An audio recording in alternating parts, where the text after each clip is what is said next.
Good morning student. In this video lecture we will see residue theorem. इससे previous video lecture में हमने Cauchy integral formula जो है वो एंड किए हैं. अब हम रेसिड्यू थ्योरम देखेंगे. रेसिड्यू थ्योरम के क्वेश्चन और कॉची इंटीग्रल थ्योरम के जो क्वेश्चन है वो सेम रहते हैं.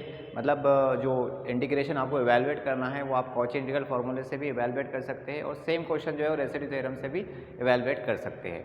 तो एग्ज़ाम में अगर आपको क्वेश्चन ऐसा मेंशन करता है क्वेश्चन में कि solve using Cauchy residue theorem, तो आपको कॉची रेसिड्यू थ्योरम ही अप्लाई करना है. और ऐसे अगर क्वेश्चन पूछता है कि evaluate using Cauchy integral formula, तो आपको कॉची इंटीग्रल फार्मूले से ही सॉल्व करना है.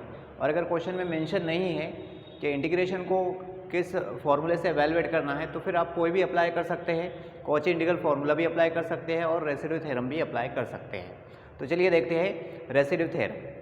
तो रेसिड्यू क्या होता है? किसी भी एनालिटिक फंक्शन का residue, residue of analytic function. Let f of z be an analytic function and z is equal to A is pole of order m. तो मैंने सपोज कर लिया हूँ कि एफ ऑफ जेड जो है वो एनालिटिक फंक्शन है और जेड इज इक्वल टू ए जो है उसका पोल है.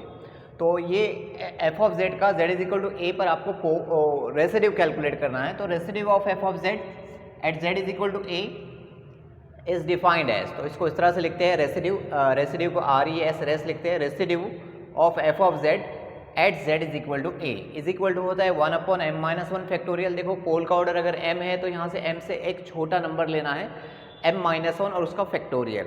Limit z tends to a, z is equal to a pole है तो यहाँ पे जो लिमिट रहेगी वो z टेंस टू a रहेगी. और उसके बाद n-1 टाइम डिफ्रेंशिएशन आएगा. पोल का ऑर्डर अगर m है तो उससे एक छोटा नंबर जो है वो यहाँ पे उसका उतने नंबर टाइम्स डिफ्रेंशिएशन आपको करना है.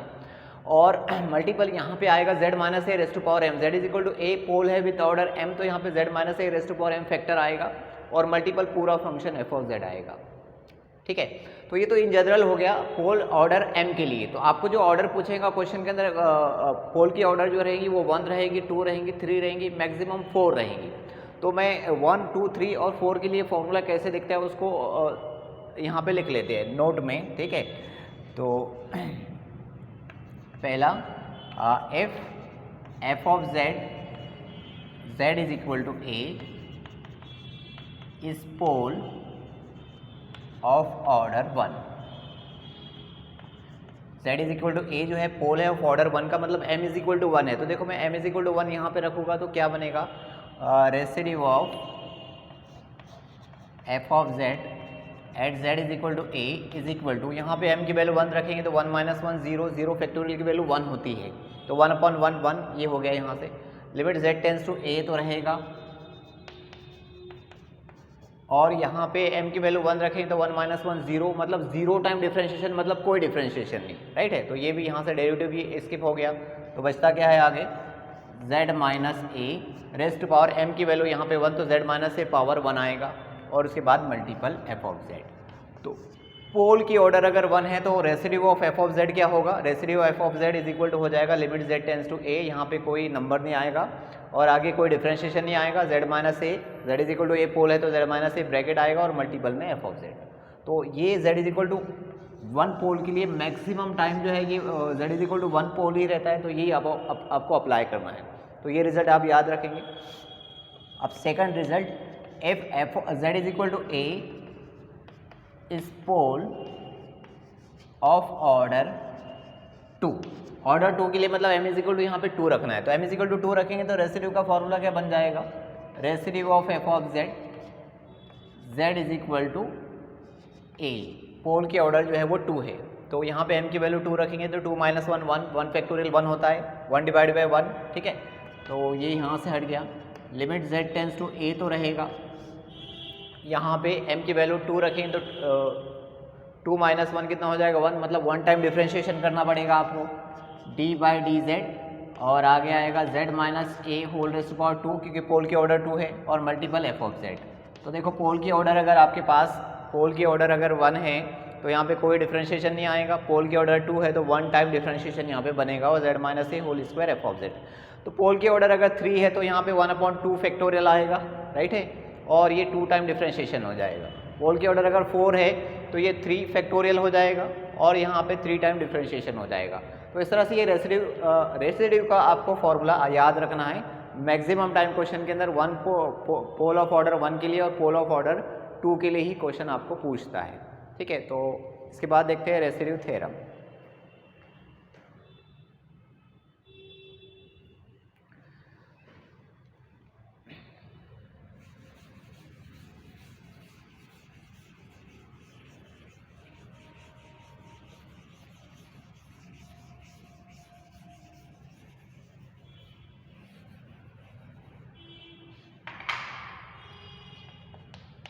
तो Cauchy residue theorem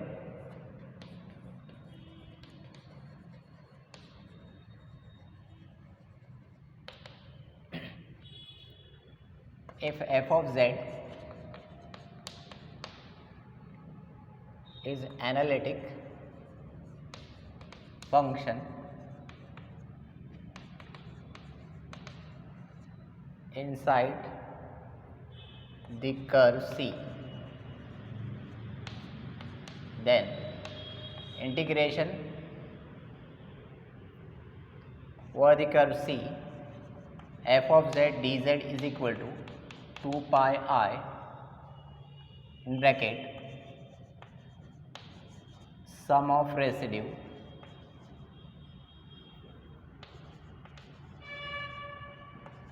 at poles of f of z that lies inside C। ठीक है, बहुत आसान सा है। एफ ऑफ जेड अगर एनालिटिक फंक्शन है और उसके कुछ पोल्स है जो सी के अंदर है, कर्व सी के अंदर है, तो integration over the curve C F of Z D Z is equal to हो जाएगा 2 पाई आई और sum of residue at poles of F of Z that lies inside C. तो उन रेसिड्यू कैलकुलेट करना है आपको उन पोल का जो कर्व के अंदर है, और जो बाहर है उसके लिए आपको छोड़ देना है, क्योंकि बाहर अगर है तो उसके लिए तो इंटीग्रेशन जो है वो 0 हो जाएगा। तो जो इनसाइड रहेंगे, कर्व के अंदर जो पोल इनसाइड रहेंगे, उन पोल पर आपको रेसिड्यू कैलकुलेट करना है और जितने भी रेसिड्यू कैलकुलेट करेंगे सबकी एडिशन करके इसमें लिख देना है, वही इंटीग्रेशन की वैल्यू हो जाएगी। ठीक है, तो चलिए देखते हैं इसके ऊपर example.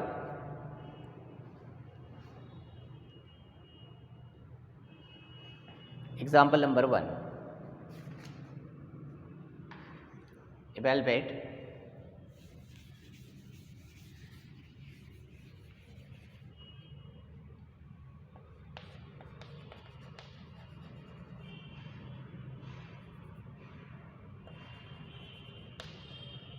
integration over the curve C z minus 1 divided by z plus 1 whole square z minus 2 dz, where C is the circle, mod z is equal to 3/2। ठीक है, सॉल्यूशन हम देखो यहाँ से ये इंटीग्रेशन को एवेलुएट करना है, तो मैं जो इंटीग्रेंट है उसको एफ ऑफ जेड सपोज कर लेता हूँ। F of Z is equal to z minus 1 divided by z plus 1 whole square z minus 2। ठीक है, अब यहाँ से पोल कैलकुलेट करेंगे, तो पोल क्या होता है, जो जहाँ जेड की वो वैल्यू जहाँ पे डिनोमिनेटर 0 होता है, तो डिनोमिनेटर कहाँ पे 0 होगा, जेड इज इक्वल टू 2 के लिए और z is equal to minus 1 के लिए।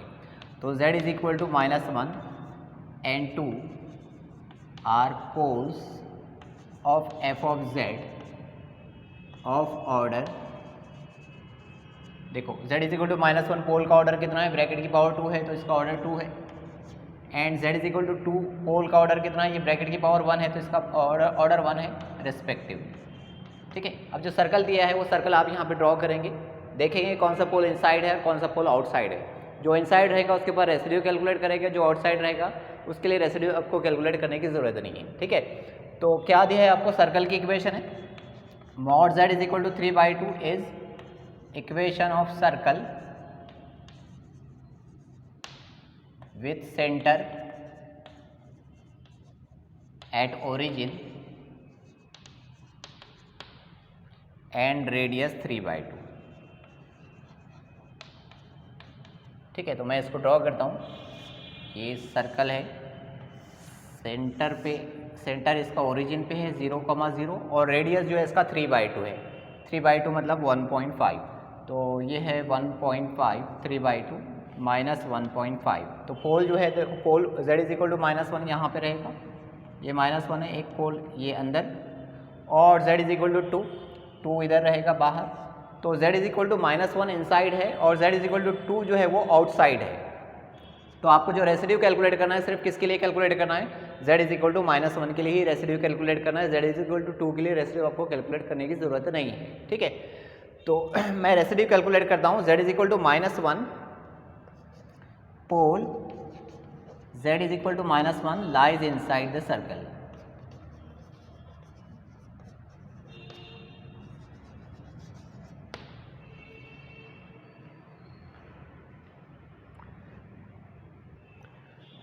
तो रेसिड्यू कैलकुलेट करेंगे ओनली कहाँ पे रेसिड्यू कैलकुलेट करेंगे, z इज इक्वल टू -1 पे, 2 पे आपको रेसिड्यू कैलकुलेट करने की ज़रूरत नहीं है। तो रेसिड्यू कैलकुलेट करेंगे, ठीक है,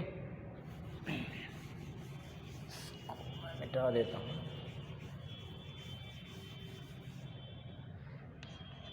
residue of f of z is equal to -1 पे, और z इज इक्वल टू -1 का ऑर्डर कितना है, 2 है। तो 1 अपॉन लिमिट आएगा directly, limit z tends to -1, और पोल की ऑर्डर 2 है तो 1 टाइम डिफ्रेंशिएशन रहेगा d/dz, और z is equal to -1 pole है, that is z plus 1 whole square और इनटू f ऑफ z।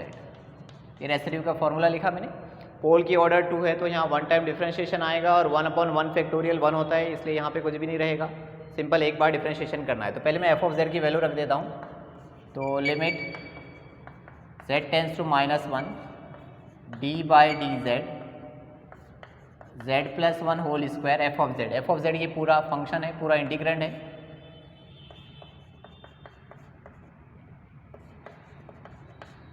तो देखो z प्लस 1 होल स्क्वायर क्या हुआ, कैंसिल हो गया। अब आपको यहाँ से क्या बचा, z-1 डिवाइडेड बाय z-2, इसका आपको डिफ्रेंशिएशन करना है। तो क्वोशंट रूल से इसको डिफ्रेंशिएशन करेंगे।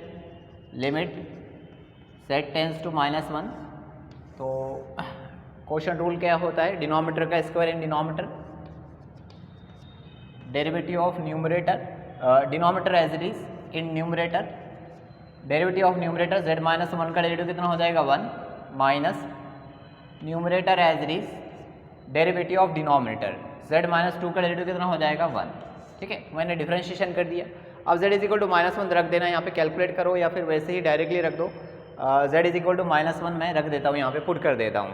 z इज इक्वल टू -1 यहाँ पे रखूँगा तो देखो -1 -2 कितना हो जाएगा -3, और उसके बाद ये है बीच में माइनस, यहाँ पे z इज इक्वल टू -1 रखूँगा तो -1 -2 माइनस माइनस ही हो जाएगा +2 डिवाइडेड बाय, यहाँ पे -1 रखेंगे तो -1 -2 कितना हो जाएगा -3 का स्क्वायर कितना हो जाएगा 9, दैट इज आंसर कितना हो गया -1/9। तो ये -1/9। तो एक ही पोल का आपको रेसिड्यू कैलकुलेट करना था। इस फंक्शन को 2 पोल थे, z इज इक्वल टू -1 और z इज इक्वल टू 2, जिसमें से z is equal to -1 inside the circle था, जो सर्कल आपको दिया था, और z is equal to 2 outside the circle है, इसलिए इसका रेसिड्यू आपको कैलकुलेट नहीं करना है, ठीक है। तो अब रेसिड्यू थ्योरम लिखेंगे। तो रेसिड्यू थ्योरम क्या होता है, यूजिंग रेसिड्यू थ्योरम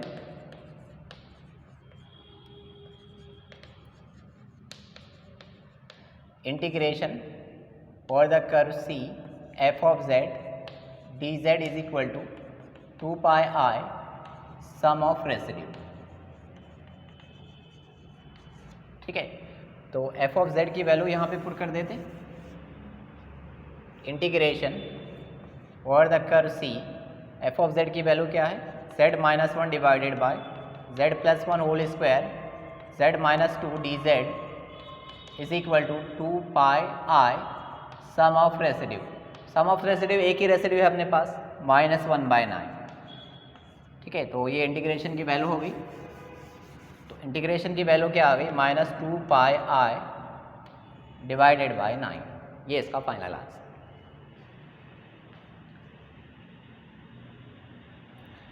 तो इस तरह से जो है वो कैलकुलेट करते हैं। मैं 2 क्वेश्चन और सॉल्व करके बताता हूँ आपको,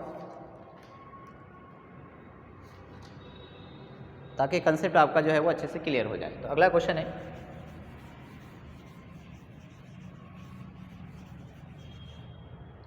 evaluate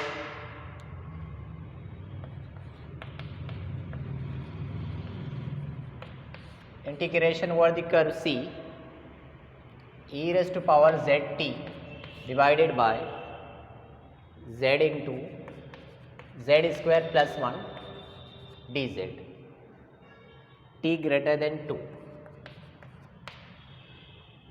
where C is ellipse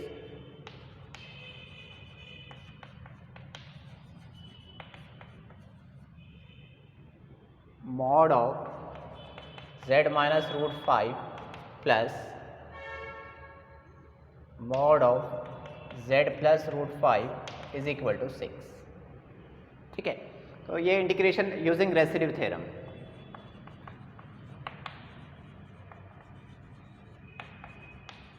residue theorem से जो है इस इंटीग्रेशन को सॉल्व करना है। कॉची इंटीग्रल फार्मूले से भी आप इसको सॉल्व कर सकते हैं।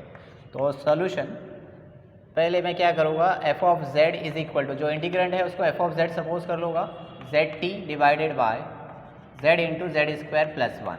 ठीक है, अब यहाँ पे इसके फैक्टर करते हैं पहले, जेड स्क्वायर प्लस 1 के फैक्टर, तो ये हो जाएगा E raise to power Z T divided by Z into Z plus I और जेड माइनस आई। ठीक है, जेड स्क्वायर प्लस 1 के फैक्टर। अब देखो कितने पोल हो गए, जेड इज इक्वल टू 0 रखेंगे तो डिनोमिनेटर 0 होगा, माइनस आई प्लस आई, तो z is equal to 0 comma minus I comma plus I, और सारे ब्रैकेट की पावर जो है वो 1 है, तो सब पोल के ऑर्डर कितनी है, 1 है। आर पोल्स ऑफ ऑर्डर 1, सभी पोल के ऑर्डर 1 है। ठीक है, अब आपको ये एलिप्स ड्रॉ करना है। देखो ये स्टैंडर्ड इक्वेशन है, जैसे सर्कल की इक्वेशन होती है वैसी ये एलिप्स की भी इक्वेशन है। तो इस तरह से आप इसको याद रख सकते हैं, ये z माइनस के प्लस जेड प्लस के इज इक्वल टू 2a, ये इक्वेशन ऑफ एलिप्स है। इसको अगर आप कार्टेशियन फॉर्म में देखेंगे तो ये ऐसा रहेगा, x square upon a square plus y square upon b square is equal to 1, और यहाँ पे जो b है b square is equal to a square minus k square होता है। राइट है, तो ये इक्वेशन आप याद रखो। या फिर मैंने एक और मेथड आपको बताया था कि ये जो पोल है 0 माइनस 1 1, ये इस कर्व के अंदर है या बाहर है, तो आप उसको डायरेक्टली इसमें इसकी वैल्यू रख के भी चेक कर सकते हैं। राइट है, तो मैं दोनों मेथड बताता हूँ पहले आपको। पहले इसको सॉल्व कर लेते हैं, ये वाली इक्वेशन को।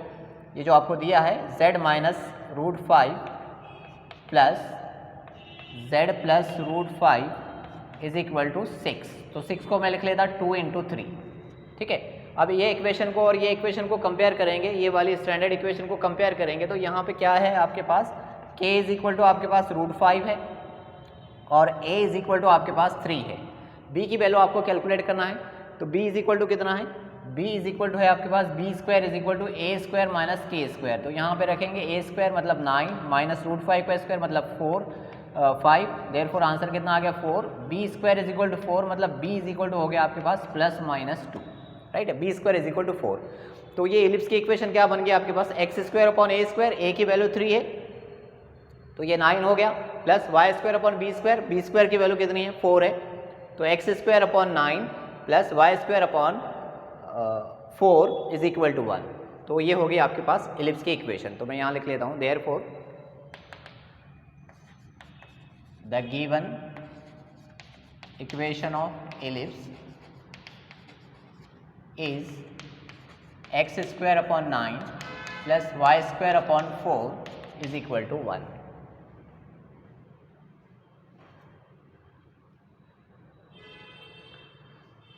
अब इसको ड्रॉ करते हैं। तो देखो ये तो एक मेथड हो गया, आप स्टैंडर्ड इक्वेशन से जो है वो एलिप्स की इक्वेशन को कार्टेशियन फॉर्म में कन्वर्ट करो और उसको ड्रॉ कर लो। राइट है, तो बहुत आसानी से इसको ड्रॉ कर सकेंगे।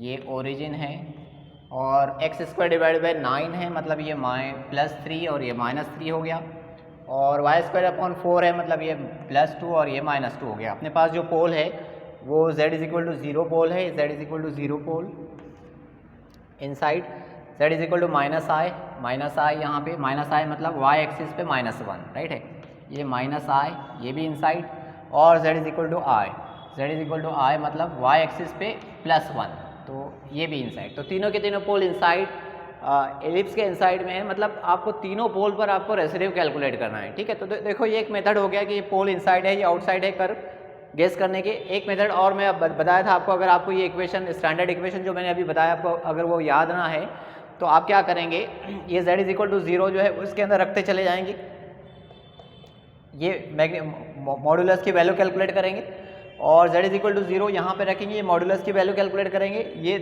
ये वैल्यू जो है z इज इक्वल टू 0 पर जो भी आंसर आ रहा है, अगर ये राइट हैंड साइड में मतलब जो दिया है 2 × 3 6, इससे अगर छोटी है तो ये जो पोल है z इज इक्वल टू 0 वो इनसाइड रहेगा।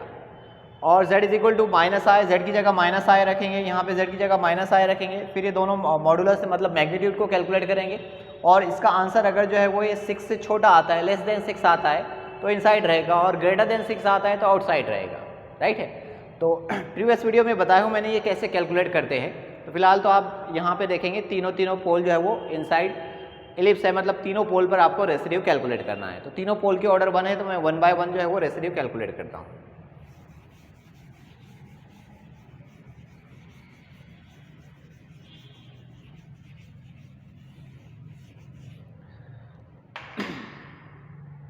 तो पहले कैलकुलेट करेंगे residue of F of Z, z is equal to 0 पे कैलकुलेट करते हैं। पोल के ऑर्डर 1 है इसलिए directly limit z tends to 0 और उसके बाद जो है पोल के ऑर्डर 1 है तो कोई डिफ्रेंशिएशन नहीं, डायरेक्टली यहाँ पे z माइनस 0 होल की पावर 1 मतलब पोल के ऑर्डर 1 है मल्टीपल एफ ऑफ जेड। अब एफ ऑफ जेड की वैल्यू लगा दे यहाँ पे, limit z tends to 0 z into E raised to power Z T divided by z into Z plus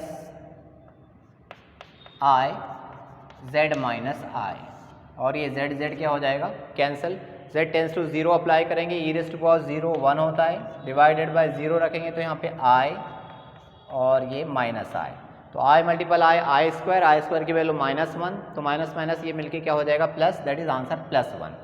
तो residue of F of Z at z is equal to 0 कितना आ गया, +1 आ गया।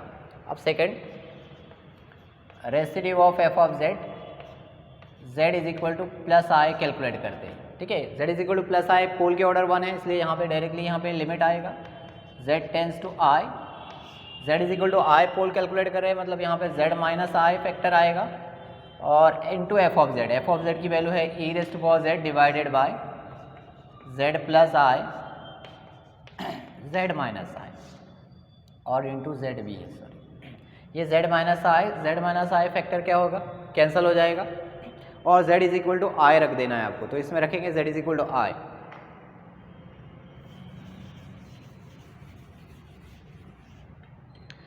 z is equal to i put करेंगे तो ये बन जाएगा equal to E raised to power I T divided by, यहाँ पे आई पुट करेंगे तो ये होगा आई प्लस आई, तो देखो कितना हो गया ये is equal to E raised to power I T होता है cos T plus I sine T whole divided by I plus I 2i, I multiple I square 2i square मतलब -2, ठीक है, आई स्क्वायर की वैल्यू माइनस होती है।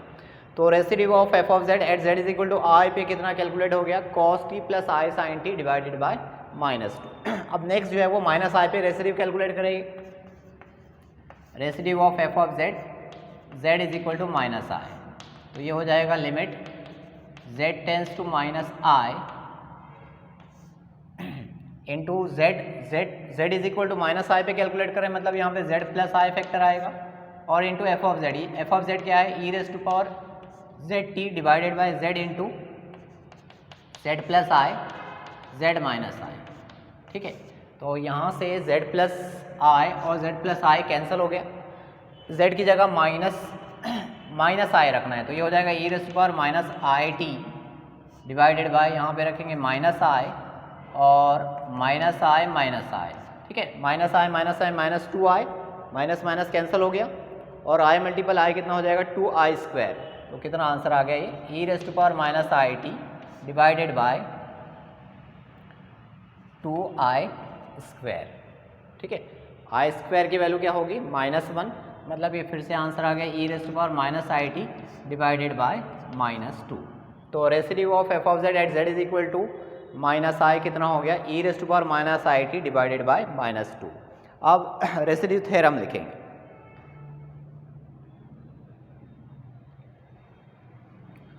देखो residue theorem क्या होता है, using residue theorem integration over the curve f of Z D Z is equal to 2 pi i sum of residue.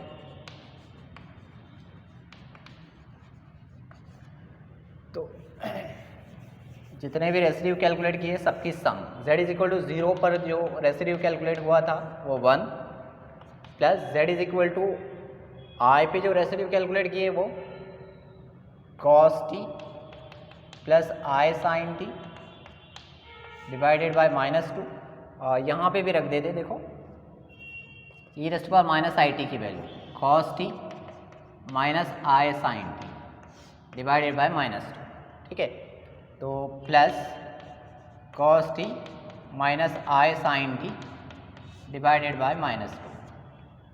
तो ये -2 एलसीएम हो जाएगा और ये I T minus I T क्या हो जाएगा, i sin t minus i sin t cancel हो जाएगा, 2 पाई i इंटू 1 cos t बचा, डिनोमिनेटर सेम है तो cos t plus cos t कितना हो जाएगा 2 cos t डिवाइडेड बाय -2, 2 से 2 cancel, therefore answer 2 pi i 1 minus cos t, ये इसका फाइनल आंसर। तो इस तरह से रेसिड्यू थ्योरम जो है वो अप्लाई करते हैं। अब इसी पर बेस जो है वो एग्जाम्पल आपको सॉल्व करना है। मैं कुछ एग्जाम्पल जो है आपको यहाँ पे सॉल्व करने के लिए दे रहा हूँ। अगर डाउट्स आते हैं तो डाउट्स आप मेरे से पूछ सकते हैं।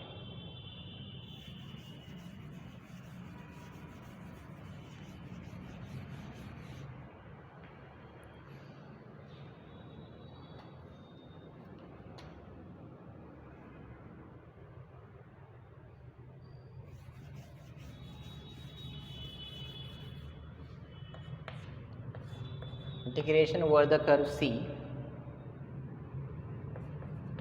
12z minus 7 divided by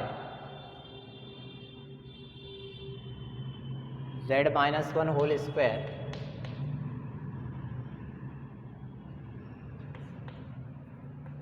to z plus 3 dz, where C is the circle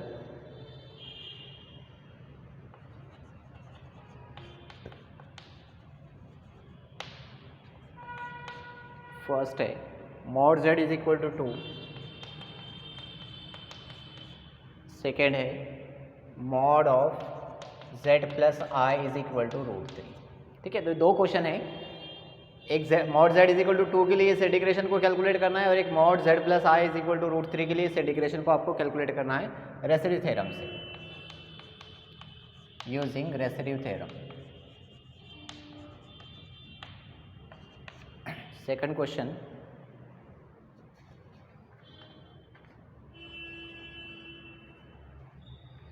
integration over the curves e raised to power z divided by z plus 1 whole square dz। c यहाँ पे दिया है आपको, where c is the circle mod z is equal to 3।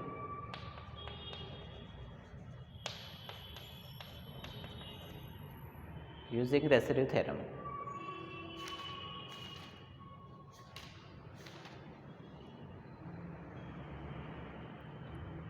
Third question है integration over the curve C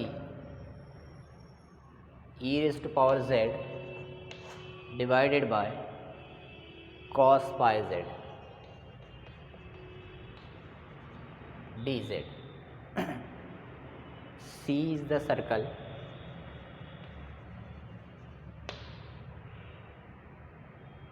mod z is equal to 1। के answers भी मैं लिख देता हूँ। इसका आंसर है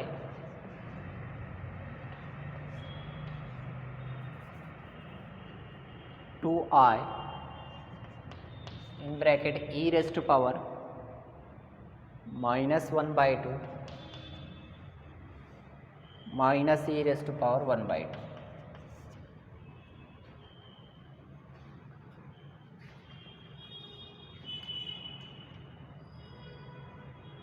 और इसका आंसर है फर्स्ट का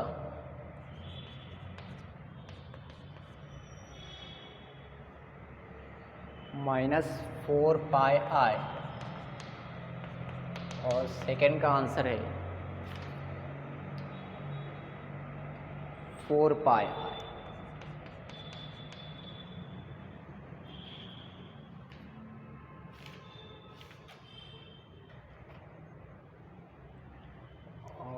इसका आंसर है 2 pi i e raised power minus 1। ठीक है, तो ये क्वेश्चन आपको सॉल्व करना है। 3 क्वेश्चन, इसमें डाउट्स आते हैं तो डाउट्स आप मेरे को बताएंगे। अब ये लास्ट वाले क्वेश्चन की मैं पोल्स आपको कैलकुलेट करके बता देता हूँ। इसके पोल्स कैलकुलेट करने में आपको दिक्कत जाएगी। ठीक है, तो देखो इसके पोल्स कैसे कैलकुलेट करेंगे। डिनोमिनेटर जहाँ पे 0 होगा, मतलब cos पाई z जो है वो 0 होगा। तो मैं फर्स्ट क्वेश्चन लास्ट क्वेश्चन की जो पोल्स है वो आपको कैलकुलेट करके बता रहा हूँ। डिनोमिनेटर जहाँ पे 0 है, मतलब cos पाई z जहाँ पे 0 है, ये इसके पोल है। अब इस इक्वेशन से आपको z की वैल्यू कैलकुलेट करना है। तो cos pi z is equal to 0 कहाँ पे होगा? तो ये इक्वेशन आपने स्टैंडर्ड इक्वेशन है, general solution of cos theta is equal to 0। तो थीटा की वैल्यू क्या होती है? थीटा की कौन सी वैल्यू के लिए cos 0 होता है?